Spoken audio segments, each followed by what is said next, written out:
खाए। 2 दिन पहले मैंने भाभी जी को मार्केट में देखा, किसी आदमी के साथ।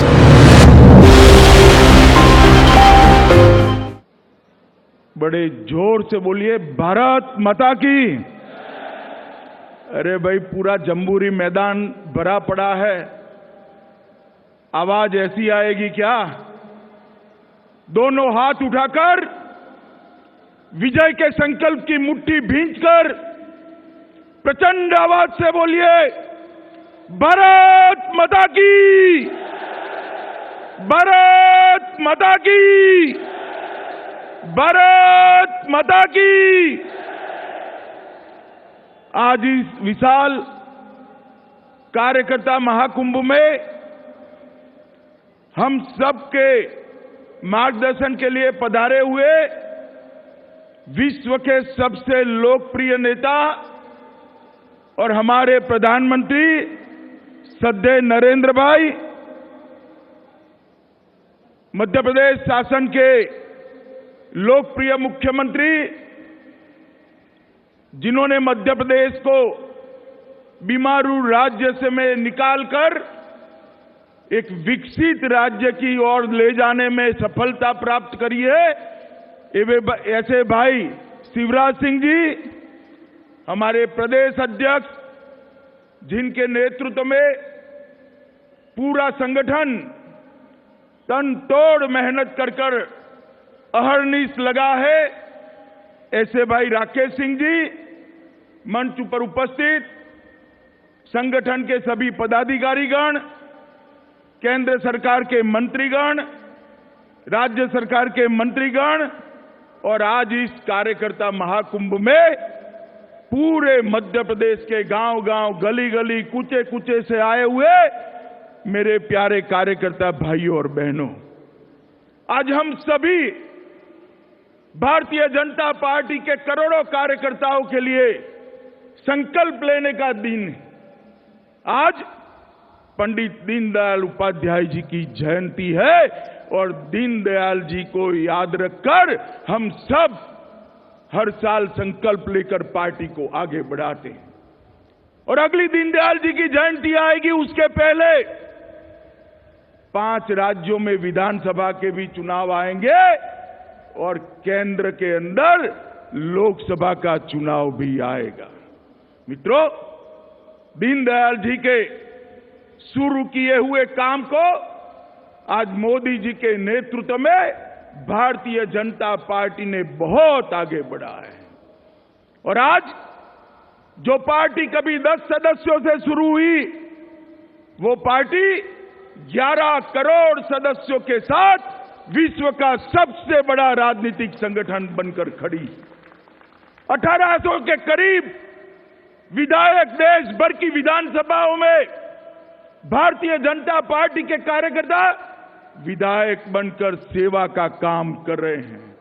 19 प्रदेशों में भारतीय जनता पार्टी की सरकार बनी है। केंद्र के अंदर 330 से ज्यादा सांसद दोनों सदनों में भारतीय जनता पार्टी की बात को रखते हैं, जनता की आवाज बनकर खड़े हैं। और केंद्र में पहली बार गैर कांग्रेसी दल की पूर्ण बहुमत की सरकार बनी हमारे प्रधानमंत्री श्री नरेंद्र मोदी जी के नेतृत्व।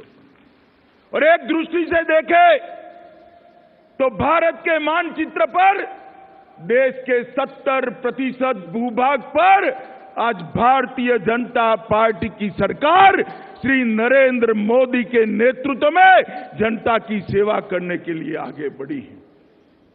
और आज ऐसे समय पर ये सुंदरलाल पटवा सभागार में हम सब एकत्रित आए हैं, जब दीनदयाल जी की जयंती है और अगला साल देश का भविष्य निश्चित करने वाला है, भारतीय जनता पार्टी को भी आगे बढ़ाने का संकल्प करने वाला है। मित्रों, मैं इस महाकुंभ के अंदर लाखों की संख्या में जो कार्यकर्ता उपस्थित है, वो सभी को कहना चाहता हूं, मैं बार बार कहता हूं कि 70% भूभाग पर आज भारतीय जनता पार्टी की सरकारें देश की जनता की सेवा कर रही हैं, मगर हमें इससे संतोष नहीं मानना है। ये सर्वोच्च नहीं है, सर्वोच्च अभी 19 में आना बाकी है। भारतीय जनता पार्टी को हर गांव, हर बूथ, हर राज्य तक पहुंचाने का काम कार्यकर्ताओं ने करना है। इसीलिए आज इस महाकुंभ में जितने भी कार्यकर्ता हैं, लाखों की संख्या में मध्य प्रदेश के हर बूथ से 65,000 से ज्यादा बूथों से जो कार्यकर्ता आए हैं, हम सब एक संकल्प लेकर जाएं कि आने वाले 5 चुनाव और आने वाला लोकसभा का चुनाव ये मध्य प्रदेश से एक ऐसी हवा बनाए जो हवा धीरे धीरे आंधी में और लोकसभा का चुनाव आते आते सुनामी में परिवर्तित कर भारतीय जनता पार्टी का ध्वज फिर से एक बार ऊंचा करने का काम करें। मित्रों, अभी शिवराज जी ने मध्य प्रदेश के विकास की गाथा बताई। मैं तो आश्चर्यचकित होकर सुन रहा था। हाथ में कोई कागज नहीं था, कोई आंकड़े नहीं थे, एक के बाद एक योजनाएं निकल रही थी। ऐसा तभी होता है जब लोक सेवा का संकल्प राजकीय स्वार्थ के लिए न हो, मन से लोक सेवा का संकल्प लिया हो, तभी हो सकता है। और मैं पार्टी की ओर से भाई शिवराज जी को बहुत बहुत बधाई देना चाहता हूं कि आपके नेतृत्व में ये बीमारू राज्य आज विकसित राज्य बना है और ये विकसित राज्य अगले 5 साल में समृद्ध राज्य बनने की दिशा में आगे बढ़ेगा। कांग्रेस पार्टी को इनके नेताओं के भाषण सुनते हैं, उनको स्वप्न आते हैं। अभी अभी राहुल बाबा कहीं भाषण कर रहे थे और कह रहे थे मध्य प्रदेश, छत्तीसगढ़ और राजस्थान में कांग्रेस की सरकार बनेगी। राहुल बाबा, स्वप्न देखने की कोई मना ही नहीं, मगर किसके आधार पर करते हो? किसके आधार पर मध्य प्रदेश की जनता के सामने वोट मांगेंगे? राजस्थान, छत्तीसगढ़ की जनता के सामने वोट मांगेंगे? 10 साल यूपीए का जो शासन चला, 12 लाख करोड़ के घपले, घोटाले, भ्रष्टाचार करने वाला शासन के आधार पर मांगेंगे? मौनी बाबा मनमोहन सिंह के नेतृत्व में और निर्णायक सरकार बनाई, फैसले नहीं लेती थी, नीतिगत बातों में लकवा हो गया था, वो सरकार के आधार पर मांगोगे वोट? देश की सुरक्षा को ताक पर रखने वाली सुरक्षा नीति लेकर आप आगे बढ़े, इसके आधार पर मांगोगे? अर्थव्यवस्था का बंटाधार कर दिया, इसके आधार पर वोट मांगोगे? या मध्य प्रदेश के अंदर राजा महाराजा और उद्योगपति की आपकी जो टिकड़ी है, इसके आधार पर वोट मांगोगे? जरा आप बताओ तो। मध्य प्रदेश ने कम मौका नहीं दिया। भारतीय जनता पार्टी की सरकार बनी, उसके 10 साल पहले तक यहां पर श्रीमान बंटाधार का शासन था। 10 साल तक मध्य प्रदेश की जनता ने आपको मौका दिया। लगभग 45 साल से ज्यादा समय मध्य प्रदेश पर शासन किया। और क्या किया? आजादी के वक्त मध्य प्रदेश का कंट्रीब्यूशन देश की जीडीपी में जो था, उससे भी नीचे ले गए। मध्य प्रदेश को एक बीमारू राज्य बनाकर छोड़ दिया। प्रदेश की जनता ने एक फैसला किया कि बहुत देख लिया कांग्रेस को, अब हम भारतीय जनता पार्टी को मौका देंगे। और 18 साल हो गए। मित्रों, भारतीय जनता पार्टी की सरकार दिन दूनी रात चौगुनी प्रगति कर आज मध्य प्रदेश के हर गांव में खुशहाली पहुंचाई। ये हमारा रिकॉर्ड है। पहले तो अकेली मध्य प्रदेश की सरकार लगी थी, क्योंकि यूपीए की सरकार, सोनिया मनमोहन की सरकार, शिवराज सिंह सरकार को, भारतीय जनता पार्टी की सरकार को मदद नहीं करती थी। मगर मध्य प्रदेश की जनता की कृपा से ही केंद्र में भाई नरेंद्र मोदी की पूर्ण बहुमत की सरकार बनी। और पहले एक इंजन जो काम करता था शिवराज सिंह की भाजपा सरकार का, इसके साथ एक बड़ा इंजन भारत सरकार श्री नरेंद्र मोदी का भी लग गया और मध्य प्रदेश का विकास द्रुत गति से आगे बढ़ा। पहले यूपीए के काल में अन्याय होता था, भाजपा की सरकारों को पैसे नहीं दिए जाते थे, इन्वेस्टमेंट करने वालों को डराया जाता था। मैं भी गुजरात में था, हमारा अनुभव था। कोई गुजरात में इंडस्ट्री लगाने आता था तो तुरंत रेड हो जाती थी उसके यहां। पानी के लिए पैसे नहीं, किसानों के इरिगेशन के लिए पैसे नहीं, गरीबों के मकान के लिए पैसे नहीं। अब ऐसी स्थिति नहीं है। यहां पर शिवराज सिंह जी की मध्य प्रदेश भारतीय जनता पार्टी की सरकार है और मध्य प्रदेश की जनता की कृपा से ही बनी, ऊपर भाजपा की श्री नरेंद्र मोदी की सरकार है।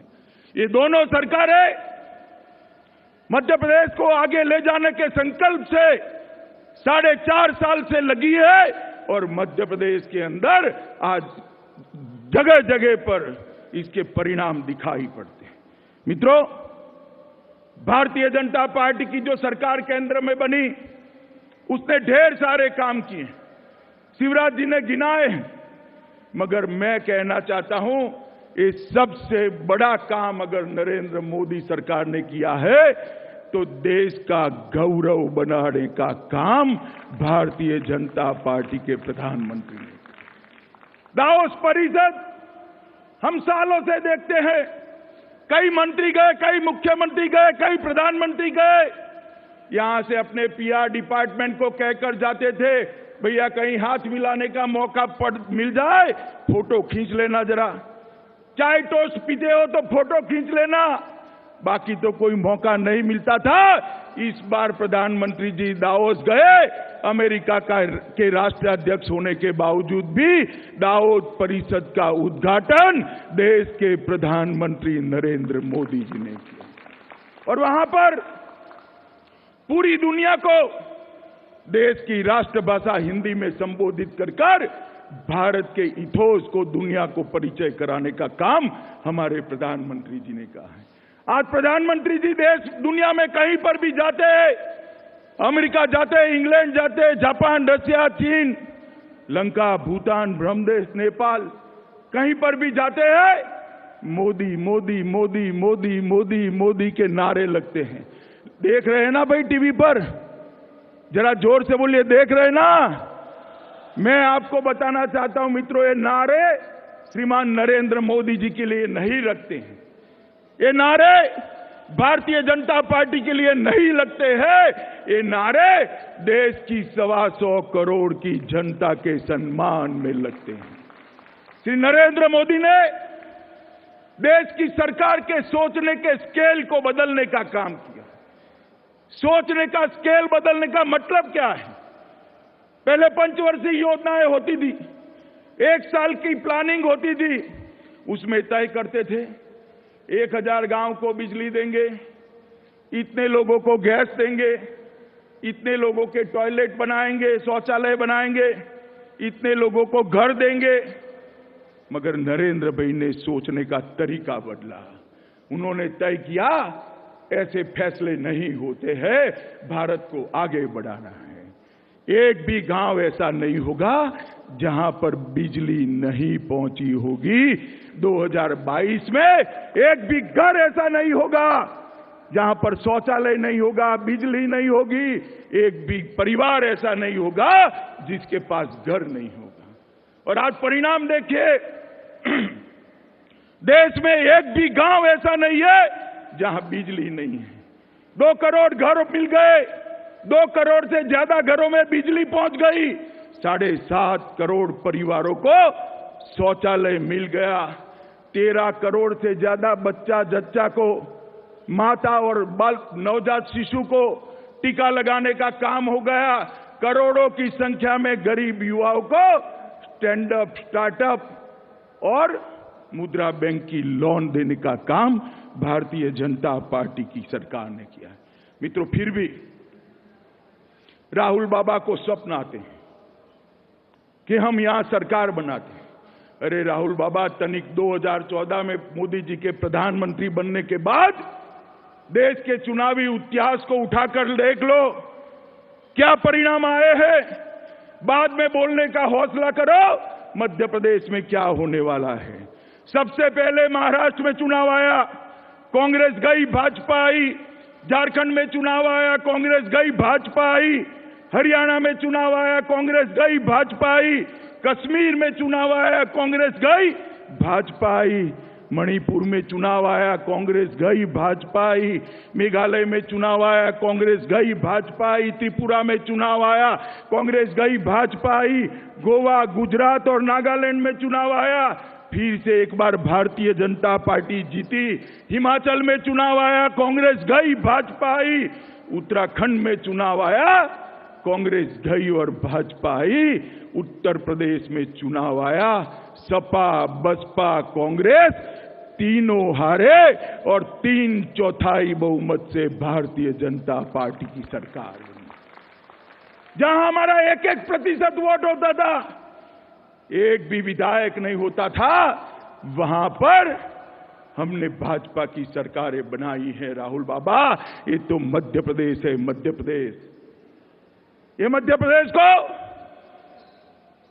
श्रीमान कुशाभाऊ ठाकरे और श्रीमंत विजयाराजे सिंधिया जी ने, राजमाता जी ने अपने पसीने से यहां से संगठन को बूथ तक घड़ने का काम किया है। ये मध्य प्रदेश है, यहां आपकी सरकार का विचार भी नहीं हो सकता। ये मेरे कार्यकर्ताओं की फौज जब भारत माता की जय के जयकारे के साथ बूथ के चुनाव के मैदान में उतरेगी, दिन में तारे दिखाने की क्षमता मेरे कार्यकर्ताओं की फौज रखती है। मित्रों, ये 12 तारीख को, 12 अक्टूबर को श्रीमंत राजमाता साहब का जन्म शताब्दी वर्ष शुरू हो रहा है। भारतीय जनता पार्टी और भारतीय जनता पार्टी की सरकार ने तय किया है कि जन्म शताब्दी वर्ष को बहुत राजमाता की शान के मुताबिक देश का हर कार्यकर्ता मनाएगा और राजमाता साहब का संदेश घर घर तक पहुंचाने का काम करेंगे।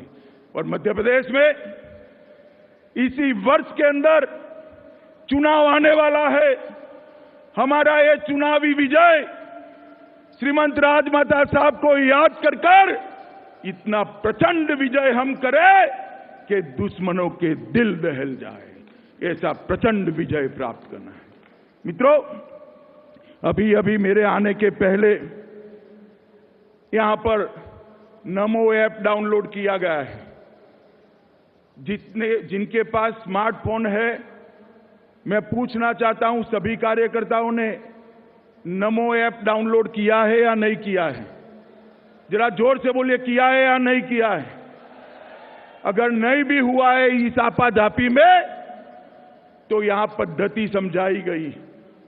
आज भोपाल छोड़ने के पहले मेरा आप सबसे अनुरोध है कि नमो ऐप को एक बार डाउनलोड करिए, क्योंकि नमो ऐप डाउनलोड होने के साथ ही आपके पास जो इंफॉर्मेशन आएगी, जो सूचनाएं आएगी, आपको किसी का भाषण सुनने की जरूरत नहीं पड़ेगी। आप खुद मध्य प्रदेश की जनता को बता सकते हो कि हमारी सरकारों ने क्या किया है। और मित्रों, देख लेना नमो ऐप। मैं ये लाखों कार्यकर्ताओं को कहना चाहता हूं, मध्य प्रदेश में शिवराज सिंह सरकार और केंद्र में नरेंद्र मोदी सरकार ने कोई ऐसा काम नहीं किया है कि मेरे कार्यकर्ता को सर झुकाकर जनता के सामने जाना पड़े, सीना तान कर, सीना चौड़ा कर जा पाए। इस प्रकार से हमारी दोनों सरकारों ने काम किया है। ये नमो ऐप के अंदर चुनाव में आपके योगदान के लिए एक समय देने की व्यवस्था भी करी। हर कार्यकर्ता को समय देना ही है, मगर पार्टी के आयोजन से देते हैं, वैज्ञानिक आयोजन से देते हैं, तो उसका क्यूमुलेटिव इफेक्ट आता है, गुणाकार में फायदा होता है। नमो ऐप के अंदर ये समय देने की व्यवस्था करी है, समय रजिस्टर कराने की व्यवस्था करी है। वहां एक बार अपने आप को रजिस्टर करा दीजिए, पार्टी आपको ढूंढकर आपके लिए काम आपके पास भेज देगी।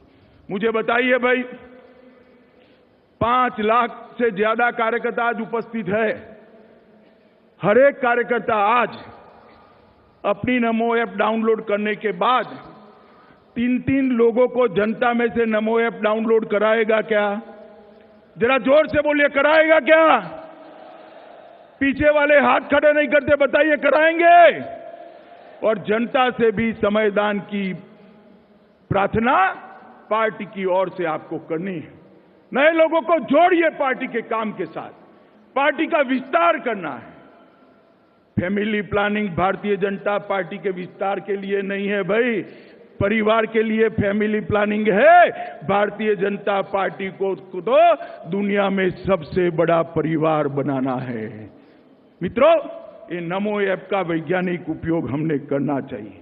और अंत में, ये कांग्रेस पार्टी जब भी चुनाव आती है तब अलग अलग मुद्दों से ध्यान भटकाने का प्रयास करती है, मगर मैं आज इस मंच से मध्य प्रदेश के सारे नेताओं और कांग्रेस अध्यक्ष श्री राहुल गांधी को एक बात पूछना चाहता हूं कि हमने असम में हमारी सरकार बनने के बाद, केंद्र में नरेंद्र मोदी की सरकार बनने के बाद एनआरसी को लागू किया है। एनआरसी क्या है? एनआरसी सिटीजन रजिस्टर है, भारत के नागरिकों का रजिस्टर बनाना है। और वो रजिस्टर बनाते ही अवैध घुसपैठियों की सूची बन जाती है। असम के अंदर रजिस्टर बना, प्राथमिक दृष्टि से 40 लाख घुसपैठिए चिन्हित हो गए। मित्रों, 40 लाख घुसपैठिए चिन्हित हो गए। अब उनको जांच कर मतदाता सूची से डिलीट किया जाएगा। आज एक कार्यकर्ताओं की लाखों की भीड़ मेरे सामने खड़ी है। मित्रों, मैं पूछना चाहता हूं, इस देश में से घुसपैठिए जाने चाहिए या नहीं जाने चाहिए? जोर से बोलिए, जाने चाहिए या नहीं जाने चाहिए? पूरे देश में से घुसपैठिए निकालने की शुरुआत असम का एनआरसी है। और एनआरसी जैसे हमने किया, कांग्रेस ने राज्यसभा लोकसभा में काऊ काऊ काऊ काऊ काऊ काऊ कर हाय तौबा कर दी। अरे मार डाला, क्या कर दिया, बंद करिए, नहीं करना चाहिए, जैसे नानी मर गई हो। मित्रों, ये कितना भी काऊ काऊ करे, मैं कहना चाहता हूं इस मंच से कांग्रेस के नेताओं को कि भारतीय जनता पार्टी के लिए उसकी प्राथमिकता देश की सुरक्षा है, वोट बैंक नहीं है। और आपको जितना आक्रांत करना वो करो, जितना रोकने का प्रयास करना वो करो, एनआरसी की प्रक्रिया अब रुकने वाली नहीं है। मित्रों, ये बात मध्य प्रदेश के घर घर में लेकर जाइए। कांग्रेस अलग अलग मुद्दे खड़े कर भ्रांति करती है। मध्य प्रदेश की जनता को पूछना है कि इस देश में से घुसपैठिए निकालने हैं या नहीं निकालने हैं। इसकी स्पष्टता कांग्रेस पार्टी करे। विकास के मामले में हमारी स्पर्धा नहीं हो सकती, सुरक्षा के मामले में हमारी स्पर्धा नहीं हो सकती, राष्ट्र भक्ति के मामले में हमारी स्पर्धा नहीं हो सकती, देश के अर्थतंत्र को सुधारने के मामले में हमारी स्पर्धा नहीं हो सकती। आपके पास कुछ नहीं बचा है। और मैं ऐसा मानता हूं मित्रों कि मध्य प्रदेश के चुनाव को इस राजमाता शताब्दी वर्ष में एक चैलेंज लेकर, यहां विजय के लिए नहीं लड़ना है। यहां विजय इस प्रकार की होनी चाहिए कि जब टेलीविजन पर हमारे विरोधी आंकड़े देखे, दिल का धड़कना बंद हो जाए। इतनी प्रचंड विजय के साथ यहां पर सरकार बनानी है। आप सब बताइए, मेरे साथ आप सहमत हैं सरकार बनाने के लिए? जोर से दोनों हाथ खड़ा कर बोलिए, हम सरकार बनाएंगे। 18 में शिवराज सरकार लाएंगे, 19 में नरेंद्र मोदी सरकार लाएंगे, 19 में सभी की सभी सीटें भारतीय जनता पार्टी को जिताएंगे। तो मित्रों, मेरे साथ दोनों हाथ खड़ा कर आपके संकल्प को दोहराइए, मुट्ठी भींजिए और भारत माता का जयकारा लगाइए। बोलिए, भारत माता की, भारत माता की, भारत माता की, वंदे मातरम।